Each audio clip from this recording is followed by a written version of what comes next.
They thought I wouldn't notice. That a woman my age doesn't check her accounts every day.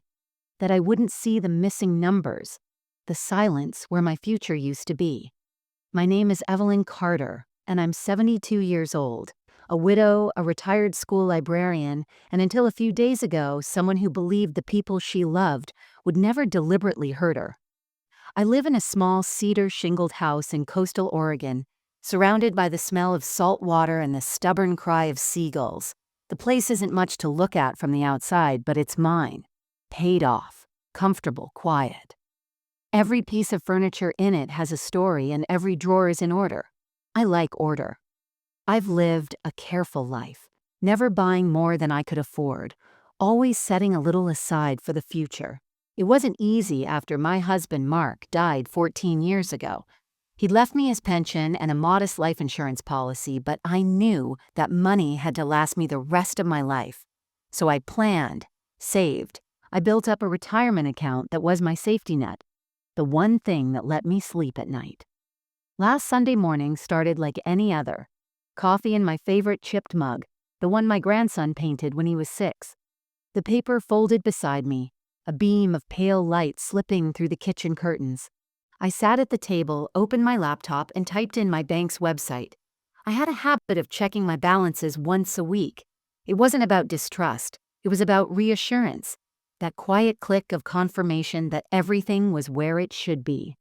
But that morning, it wasn't. I blinked at the screen, thinking maybe the site hadn't loaded properly. The main page showed my checking account normal. I clicked over to my retirement savings, expecting the familiar string of numbers, a comforting sea of digits that had taken me decades to collect. $0. It didn't make sense. I closed the page and opened it again. Still zero. My heart began to thump, not in panic yet, but in a way that told me my body was already ahead of my mind. I reached for my glasses as if clearer vision would change what I was seeing. It didn't. I called the bank. The hold music, cheerful, mindless, jangled against my nerves. When a man finally answered, I explained there must be a mistake, a technical glitch, some kind of error. He was polite. Too polite. The kind of voice that knows bad news is coming and is trying to pad it. "Mrs. Carter," he said, "the funds were transferred out 2 days ago to an account under the joint holder's name." Joint holder? My voice was sharper than I meant it to be. "Yes, ma'am. The account was authorized under Daniel Carter." My son. I felt the room tilt. No, that can't be right. My son hadn't even been in town. He lived an hour away in Portland with his girlfriend. I had added his name to the account years ago, back when Mark died, because someone at the bank told me it was a smart move. In case something happens to you, Mrs. Carter, your son can access the funds without delay. I hadn't thought much of it. He was my child, my only child. The man on the phone confirmed the transfer, every penny gone. Was there a note? An explanation? I asked, though my voice was barely above a whisper. "No, ma'am. Just the transaction authorization. It was done online." When I hung up, the kitchen felt colder. I stared at the wall clock above the sink, listening to its second hand click forward like it was mocking me.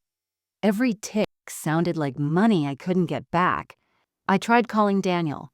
No answer. I tried again. On the third try, someone picked up, not my son, but Kara. She had the kind of voice that dripped with sugar but burned on contact. "Evelyn," she said. "No Mrs. Carter. No warmth." "Where's Daniel?" "Busy," she replied. Then the line went dead. I sat there for a long time after that, phone still in my hand. My mind flashed through every holiday meal, every birthday gift, every time I'd handed Daniel a check without question. I remembered the small loans he'd promised to pay back, the way Kara had started showing up in expensive clothes I knew she couldn't afford on her own, little red flags I had folded neatly and tucked away because he was my son. The betrayal didn't feel like a slap. It felt like a slow, cold knife sliding between my ribs, deliberate and personal. And the worst part? I didn't yet know that this was only the beginning. that in just 3 days my quiet, reserved grandson would slip me a note across the dinner table that would change everything. I wish I could tell you that what Daniel did came out of nowhere, that it was one shocking, uncharacteristic lapse in judgment. But the truth is, I'd been watching a slow drift for years. A slow fraying of the boy I raised into someone I barely recognized. Fatat. Daniel had been charming as a child. Quick smile, quicker wit. He'd been Mark's shadow in the garage, following him around with a plastic hammer, pretending to help. When Mark died, Daniel was 29, too old to be fathered but still young enough to be adrift. I tried to fill both roles, but I think a part of him resented me for surviving when his father didn't. After the funeral, he started calling more. At first, it warmed me. Those little, "Hey Mom, how are you?" check-ins. But soon, those calls came with a tone, a hesitation, like he was building up to something. "Could you help me out just this once? I'll pay you back, I promise." I believed him because believing was easier than admitting my own child might be taking advantage. Then came Kara. The first time he brought her over, she walked into my house like she owned it. Long nails, high heels, perfume so thick it clung to the curtains. She gave me a limp handshake and a smile that didn't reach her eyes. "I've heard so much about you," she said, as if I were an amusing anecdote, not a person. I tried. I really did. I asked her about her job. She was in between opportunities. About her family. She changed the subject. What I noticed most, though, was the way she looked around my living room. Not at the pictures of Mark and me, not at the bookshelves I'd spent decades filling, but at the little silver frame on the mantel where I kept a photo of my wedding ring. She lingered on it like it was a storefront display. That first Thanksgiving with Kara was the beginning of the hairline cracks.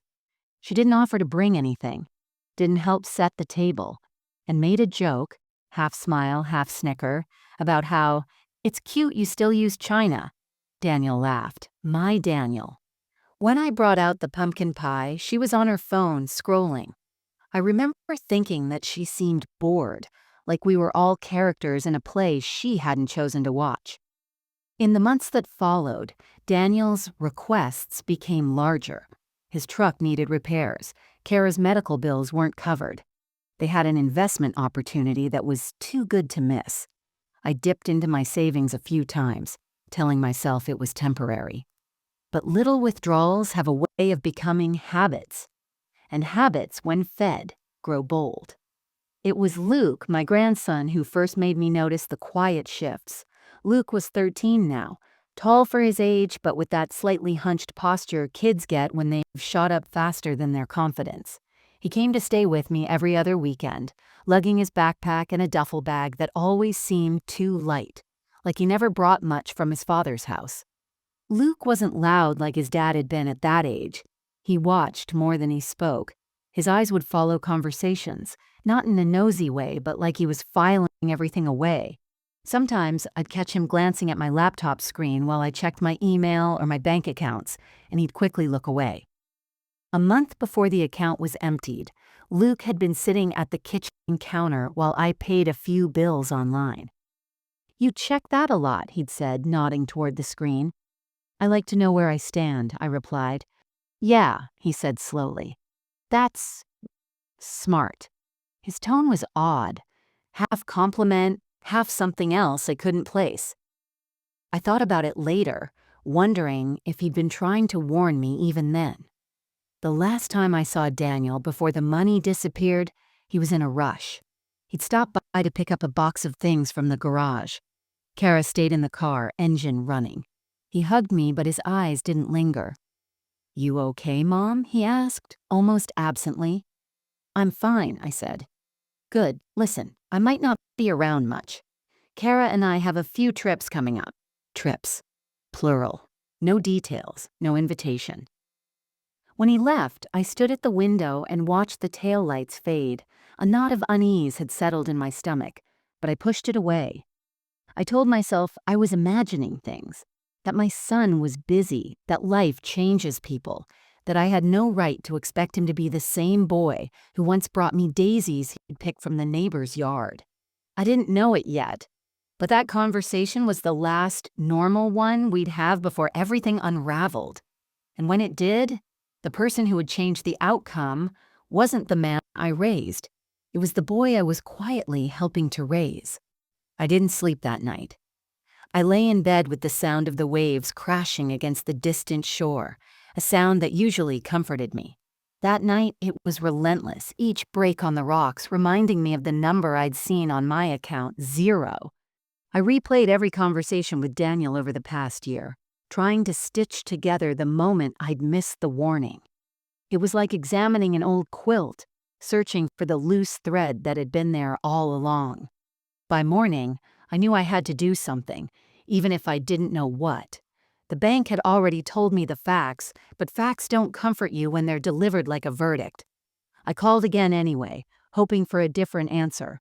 I got the same polite but firm response. "Mrs. Carter, I understand how distressing this is, but because Mr. Daniel Carter is a joint account holder, the transfer was authorized." Authorized? That word felt like a brick in my throat. "What if I didn't give permission?" I asked. "You'd have to pursue that in civil court, ma'am. It would be considered a dispute between account holders." "In other words, I'd have to sue my own son?" "I'm afraid so." When I hung up, I just sat there, phone heavy in my hand, staring out the kitchen window at the gulls fighting over a scrap of bread. They were vicious, swooping, clawing, shrieking. The bigger ones won, the smaller ones scattered. That's what it felt like, being picked clean by someone who had the size advantage, the position, the gall to take what wasn't theirs. It was just before noon when my phone buzzed with a new message. I opened it and stared. "Daniel, we needed it more than you. Don't make a big deal. Not 'I'm sorry,' not 'I'll pay you back.' Just an explanation so cold it could have been cut from stone." I tried calling him. He didn't answer. The second time, it went straight to voicemail. By the third try, the line didn't even ring. He blocked me. And then, the final slap. Kara's social media post. I don't use those platforms myself, but a friend from church called me, her voice hesitant. "Evelyn, I don't know if you want to see this, but..." She sent me a link. I shouldn't have clicked it, but I did.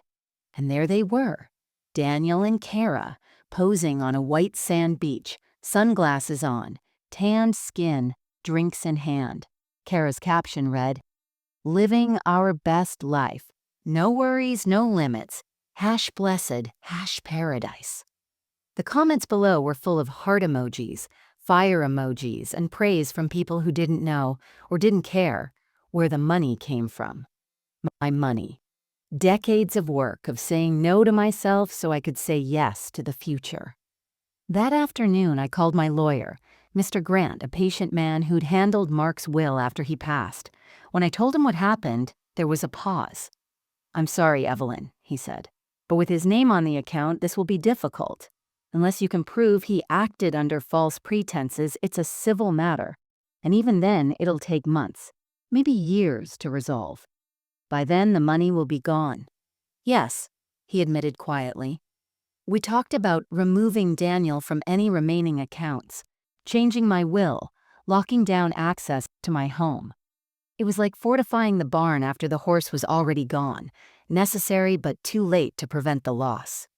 I spent the next 2 days in a fog, moving through the motions of my routines like a ghost in my own home. The kettle whistled, but I forgot to pour the water. The laundry sat unfolded.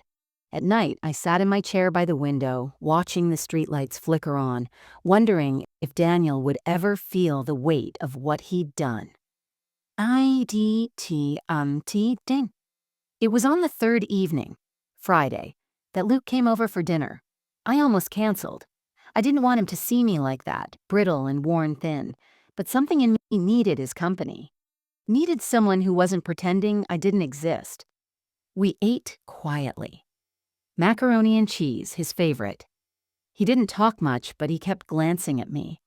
Then, as I cleared the dishes, he reached into his hoodie pocket, pulled out a folded slip of paper, and slid it across the table toward me. "Don't open it until later," he murmured. His voice was low, like he was afraid someone else might hear. I looked at him, confused. "Luke," he shook his head quickly. "Just read it when you're alone." I tucked the note into my pocket without another word, but my pulse was loud in my ears. I didn't know it yet, but inside that piece of paper was the first real spark of hope I'd felt since my world collapsed. I waited until Luke had gone to bed before I took the note from my pocket.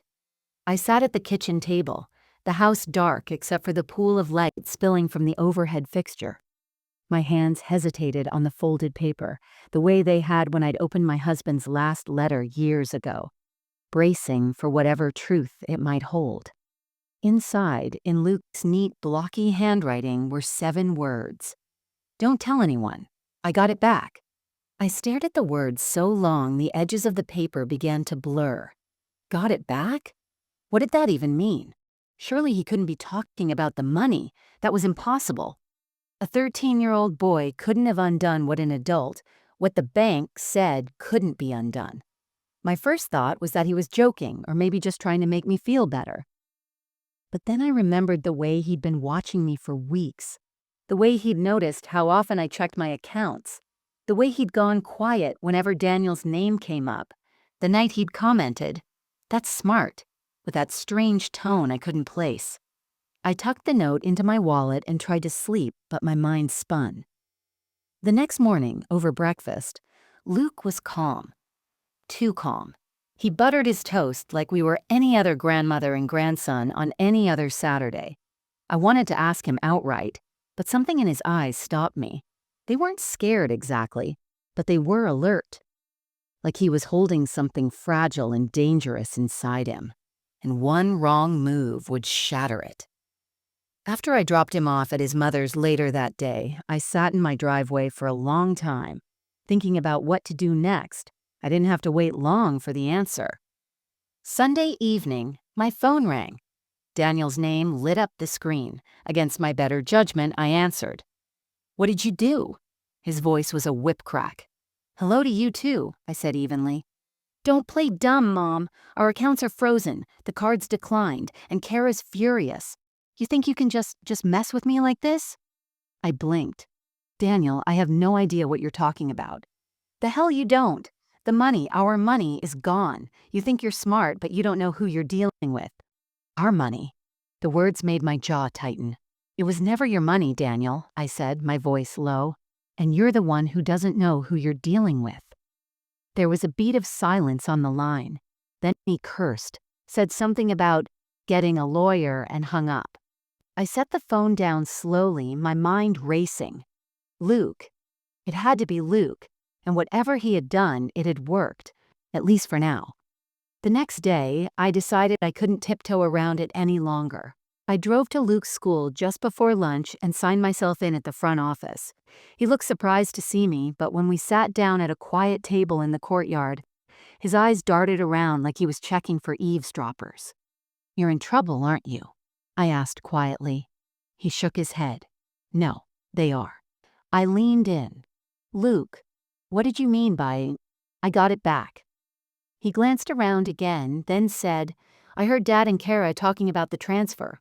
I knew his passwords. He uses the same ones for everything. So I put it back." My mouth went dry. I didn't just put it back," he interrupted. "I moved it through a temporary account first so they wouldn't see it right away. Then I sent it to yours. I deleted everything from his phone and laptop. He can't prove anything." For a long moment, I couldn't speak. He was 13. 13. And he had just done what I'd been told was impossible. "You could have gotten into serious trouble," I said finally. "I know, but I couldn't just let him take it from you. He's my dad, but he's not the same person anymore." I felt something shift in my chest. Something like pride tangled with worry. This wasn't how I wanted him to learn about loyalty, but he had, and in a way that left me standing on steadier ground than I'd been in days. "I need you to promise me something," I said. "You won't do anything else without telling me first." He nodded, but I wasn't sure if it was agreement or just the kind of nod you give to keep someone from asking more questions. That night, as I transferred the funds into a separate, completely private account, I realized two things. First, my grandson was smarter and braver than I'd ever known. Second, Daniel was about to realize he'd picked a fight he couldn't win. It was 2 days later when I heard the crunch of tires on my gravel driveway. Ooh. I glanced through the lace curtain and saw Daniel's truck pulling in fast, dust curling up behind it. The passenger door swung open before the engine even stopped, and Kara stepped out.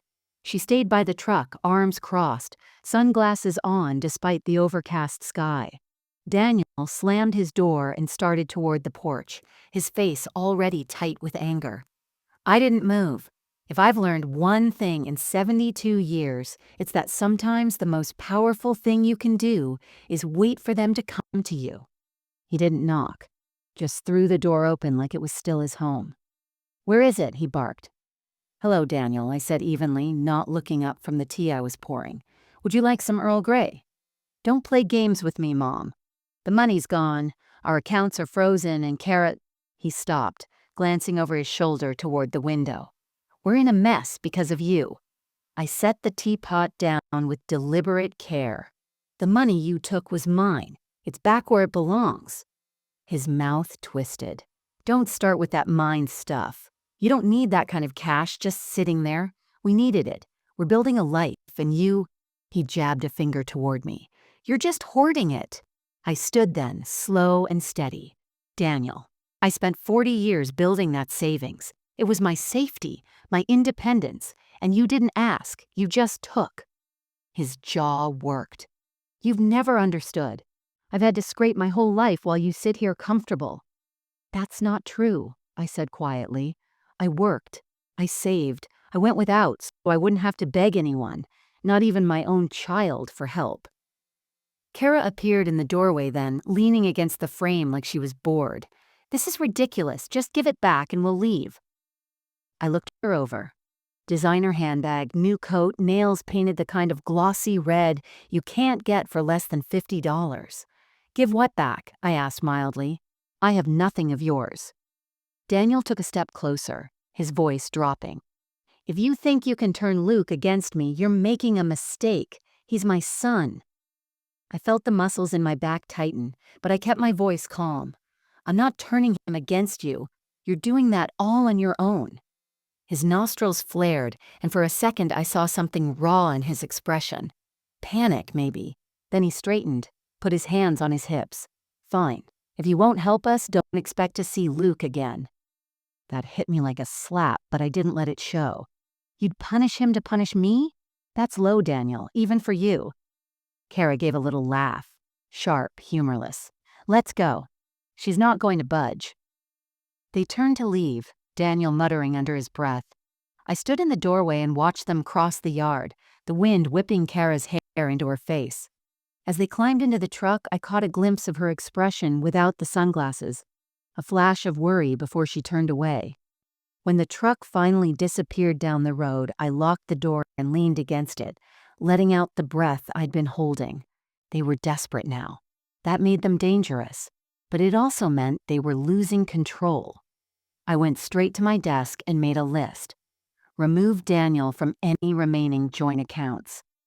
Change all online banking passwords. Call Mr. Grant to update my will. Find a way to keep Luke safe in the middle of this storm. By the time I put my pen down, my hands had stopped shaking. Daniel thought he could corner me. He didn't realize I'd been preparing for this moment my whole life, just in quieter battles, the kind you fight without anyone knowing. And now, I had an unexpected ally, one who knew his father's weaknesses better than anyone. The call from Rachel came the next afternoon. I was in the middle of trimming back the hydrangeas when the phone rang. Seeing her name made me smile at first.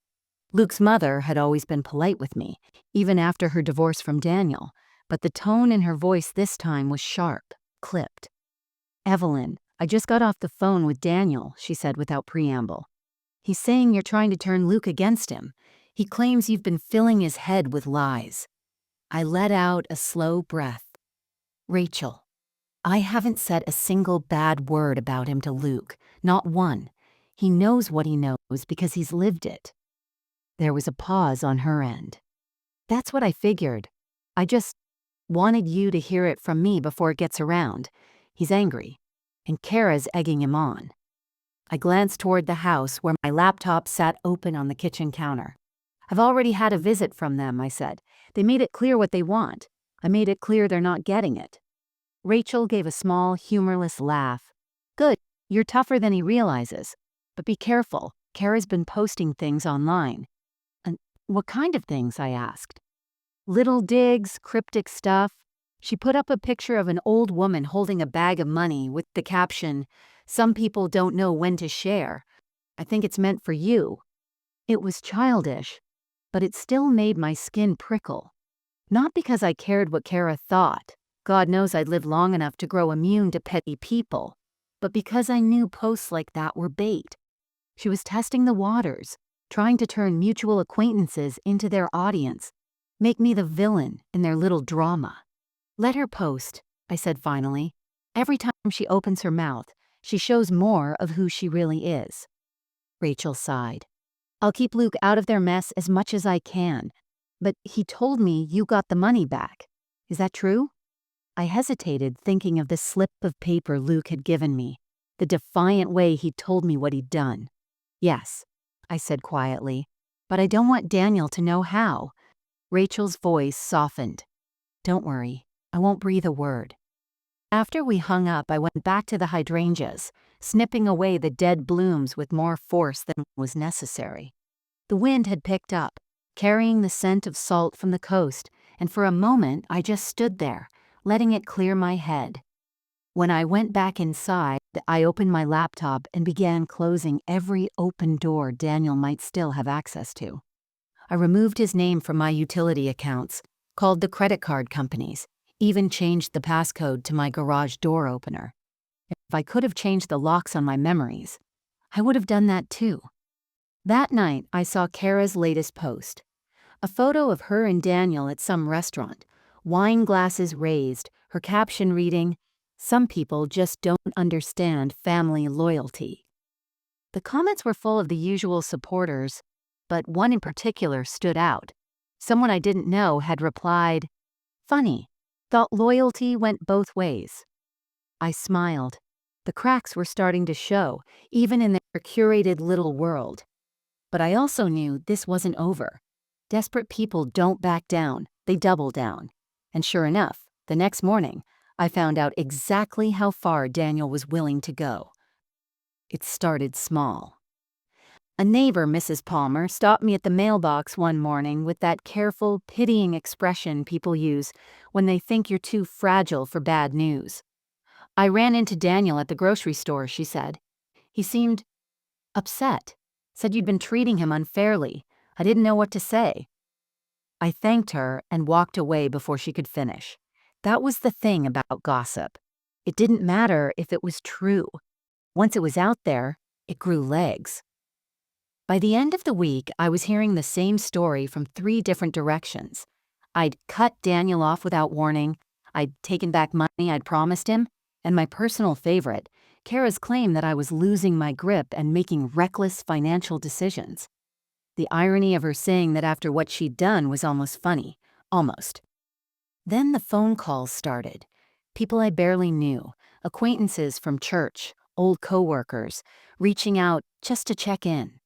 You know, one woman said carefully, sometimes it's better to keep the peace with family, even if it costs you. I bit my tongue to keep from answering the way I wanted to. The worst came from Martha, a mutual friend who had known Daniel since he was a boy. They told me you've been misled, she said over the phone, that you think they took something, but it was actually a misunderstanding. A misunderstanding? I repeated. That's what they said. They're worried about Luke being caught in the middle. It was clear now Daniel and Kara were running a campaign, trying to paint themselves as the victims, me as the stubborn old woman holding a grudge. And they were good at it, because people want to believe the younger generation is just trying to get ahead, and the older generation is stuck in their ways. That Friday evening, Luke came over. I didn't want to burden him with all of it, but the moment he stepped inside, he asked, "They've been bothering you, haven't they?" I poured us both glasses of lemonade and told him enough for him to understand. His jaw tightened. "They're not going to stop," he said flatly. "I know," I admitted. "I was hoping if I ignored them, they'd move on, but that's not happening." He sat forward, his elbows on his knees. "Then you have to make them stop permanently." I gave him a look. "Permanently?" "I don't mean anything illegal," he said quickly. "But you need to make it so they can't touch you again. No money, no access, nothing they can twist or take, and maybe give them something else to worry about." It was unsettling, hearing such calculated words from someone so young.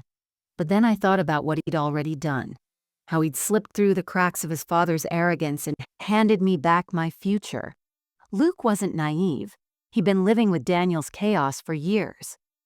"What did you have in mind?" I asked. He hesitated, then said, "They're sloppy. Dad brags about things. He leaves stuff on his laptop, on his phone. If we had proof, real proof, of the way they've been spending money, maybe even hiding it, they'd have bigger problems than you." I sat back, the idea settling between us. My first instinct was to tell him no. He was just a boy, and I didn't want him tangled in something messy. But the second instinct, the one that had been quietly growing since the day my account hit zero, told me this might be the only way to end it. "I'll think about it," I said. But I already knew I would do more than think. The following weekend, Luke showed up with his usual backpack slung over one shoulder. But when he dropped it in the hallway, I noticed the faint bulge of something heavy inside. He caught my glance and gave the smallest shake of his head as if to say, "Later." We went through the motions of our usual Saturday morning: pancakes, the crossword, a walk to the pier. But every so often I'd catch him looking at me with that quiet, deliberate focus, like we were both waiting for the right moment. It came just after lunch. He unzipped his backpack and pulled out an old laptop, Daniel's. "I borrowed it," he said simply. "He never locks it. Password's the same as always. Luke's birthday." I stared at the machine, the reality of what we were doing sinking in. "Luke, this is—" "I know, but it's the only way. He's got everything on here. Emails, bank statements, receipts. I've seen him brag to Kara about how smart he is, about how no one will ever catch him hiding money from taxes." I pressed my lips together, torn between the part of me that wanted to shield him from all this and the part that recognized he was already deep inside it. He wasn't a child being dragged into my battle. He was already a veteran of his father's selfishness. "I can't keep this at my house," he went on. "Kara snoops, but we could go through it here." I nodded slowly. "All right, but we do this carefully. No changes to anything, no trails." That evening, we sat up at the dining room table, the curtains drawn. It felt almost conspiratorial, the two of us side by side, the glow of the laptop between us. We sifted through folders, bank PDFs, scanned receipts from high-end boutiques, invoices for furniture I'd never seen in their home. The numbers told a story all by themselves. Money moving in and out of accounts in ways that didn't match their supposed income. Purchases that looked more like laundering than living. At one point, Luke pulled up an email thread between Daniel and someone named M. Ortiz. The subject line read, cash transfer schedule. I didn't understand all the jargon, but it was clear enough they were moving money in ways that skirted legality. Luke leaned back, satisfaction flickering in his eyes. "This is it. This is how you make them stop." Still, I needed more than my grandson's word, which is why the next morning I called Rachel. She came by that afternoon, a scarf pulled up around her face like she didn't want to be recognized. We sat in the living room while Luke explained what we'd found. Rachel listened, her jaw tightening. "I'm not surprised," she said finally. "I've suspected for a while that he's been hiding income. That's why Kara's so smug. She thinks he's untouchable." "Well, he's not," I said. "Not if we do this right." Rachel was cautious. "You'll need a lawyer to handle it. If we just throw accusations, they'll twist it against us. But if we have documented evidence, Evelyn, we could do more than just get them out of your life. We could protect Luke from being dragged into this mess." The three of us spent hours sorting files, labeling things that looked suspicious, taking care not to open or alter anything that might alert Daniel. By the time Rachel left, we had a plan. I'd take the evidence to Mr. Grant, my lawyer, and see how far we could push this without putting Luke at risk. When the house was quiet again, I stood in the kitchen with the folder of copied files in my hands. For the first time in weeks, I felt something close to control, like the tide was finally shifting in my favor. Luke was right. They weren't going to stop unless I made them, and now I had the means to do exactly that. On Monday morning, I was in Mr. Grant's office by 9. His space was exactly as I remembered. Dark wood paneling, shelves lined with law books that looked older than me, and the faint smell of coffee and paper. He greeted me with that same steady voice he'd used when walking me through Mark's will years ago. "I've got something for you to see," I told him, setting the manila folder on his desk. He opened it slowly, scanning the first few pages. Bank statements, credit card receipts, the email thread with M. Ortiz. His eyes narrowed just enough for me to know he understood the implications. "This is substantial," he said after a moment. "Where did you get it?" I met his gaze evenly. It came to me. "That's all you need to know." He nodded once. Lawyers know when not to press. If these accounts are in his name and the activity suggests tax evasion or fraud, that changes the game. You could file a civil suit for damages and, if necessary, refer the matter to the authorities. "What would happen to him?" I asked. "Depends on the investigation. At the very least, heavy fines. At worst, prison time." I sat back, letting the weight of that settle. I didn't want to ruin my son's life, but he had shown no hesitation in trying to ruin mine. This wasn't about vengeance anymore. It was about protection. "I want him legally barred from accessing anything of mine," I said. "Bank accounts, property, everything." "That can be done," he replied. "And I'll draft a letter informing him that you're aware of his activities.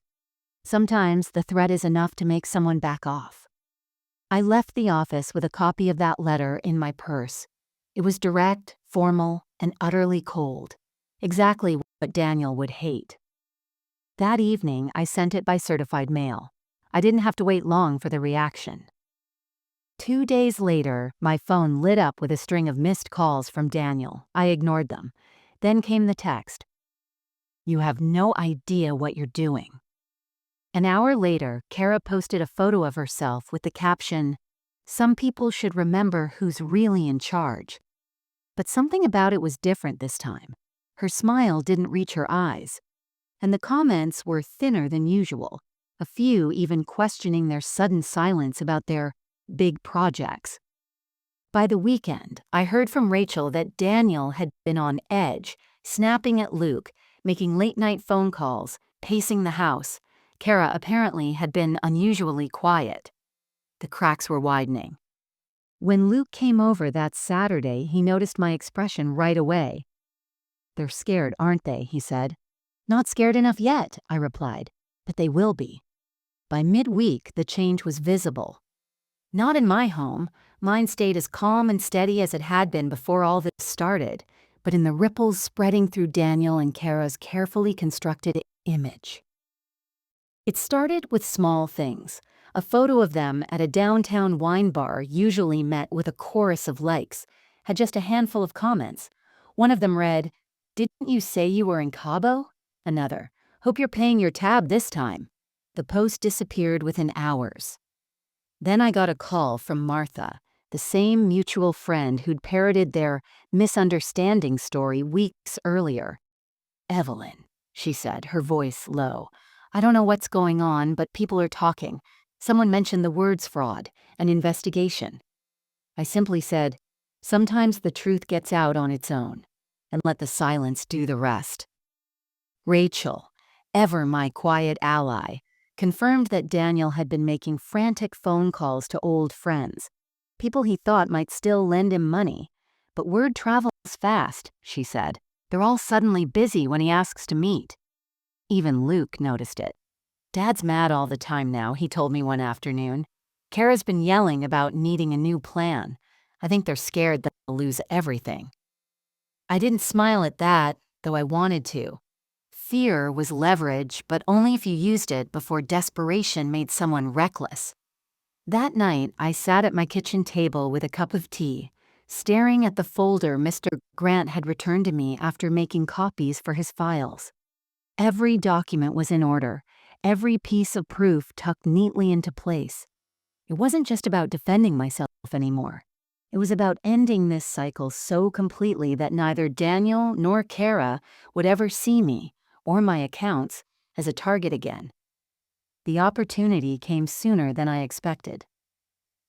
Friday afternoon, a message popped into my inbox. It was from one of Kara's acquaintances, a woman named Lydia I'd met once at a neighborhood barbecue years ago. "Thought you should see this," the email read. Attached was a screenshot of a private group chat. In it, Kara complained about that old woman hoarding money and bragged about how they'd found a way to get it all eventually. Worse, she mentioned moving things offshore before anyone notices. I printed it out and added it to the folder. When I called Mr. Grant, his voice was firm. "This is enough. More than enough. If they push you again, we'll file the civil suit and hand this straight to the authorities." And that's when I knew. This wasn't going to be a slow simmer anymore. It was going to be one final boiling moment where they'd either back off for good or burn themselves down trying. It was Rachel's idea to invite a few relatives and close friends for Sunday lunch. Nothing formal, just a potluck, a chance for Luke to be around family that didn't come with conditions or games. I hesitated at first, knowing how quickly word could get back to Daniel. But Rachel smiled and said, "Sometimes the best way to get the truth out is to stop whispering and just say it."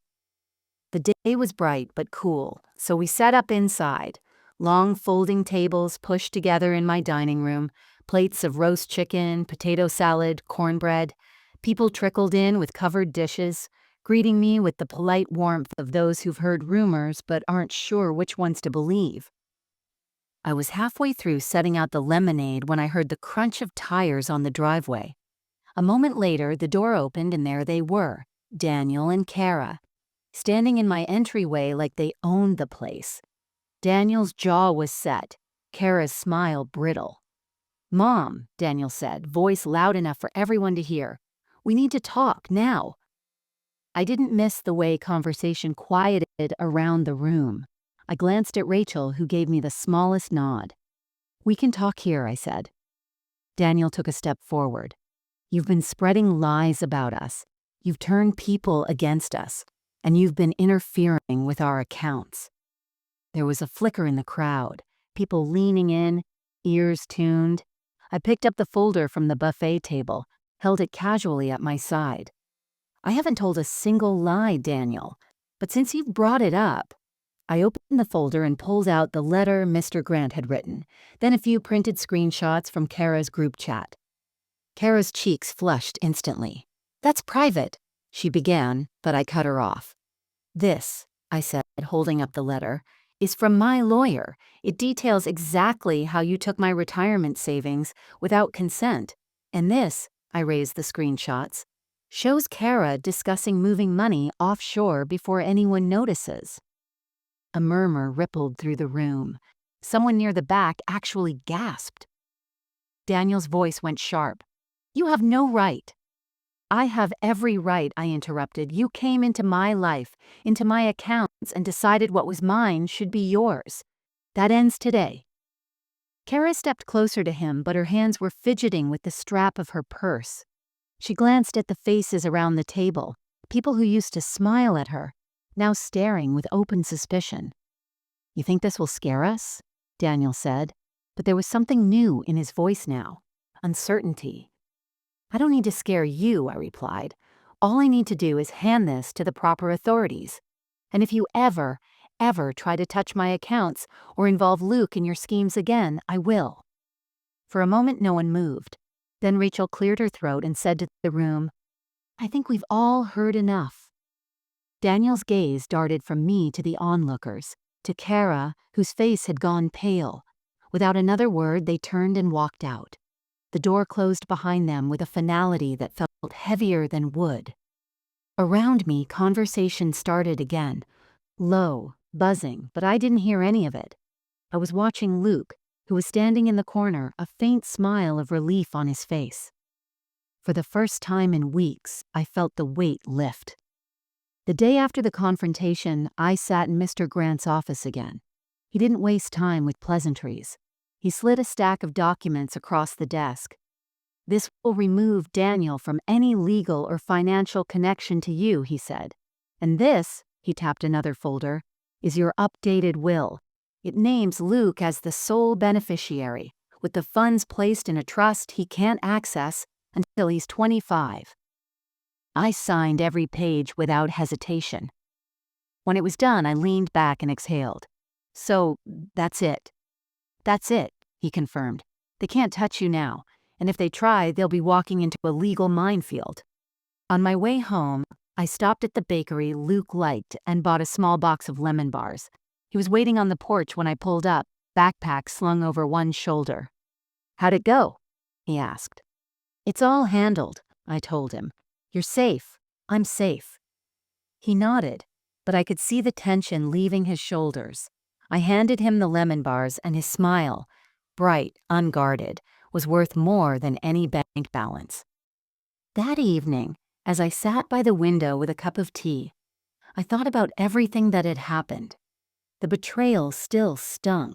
How could it not? I'd spent decades raising a son who could look me in the eye and decide my life savings belonged to him. That wound wouldn't vanish, but it no longer owned me. I realized something else, too. When you're young, you think strength is about holding on, gripping tight to people, to money, to the life you thought you'd have. But sometimes, real strength is in letting go. Not of your values, not of your dignity, but of the people who've proven they don't deserve either. Luke wandered in then, flopping onto the couch with a book. "You know," he said without looking up, "Dad thinks you're scary now." I laughed, a small surprised sound. Good. Maybe he'll think twice before crossing me again. We sat in comfortable silence after that, the kind only two people who've weathered the same storm can share. Outside, the streetlights flickered on, casting a warm glow across the yard. For the first time in weeks, I felt the peace settle in my bones. I still had my home. I still had my independence. And most importantly, I still had someone in my corner who understood the value of both. The rest, well, that was theirs to carry.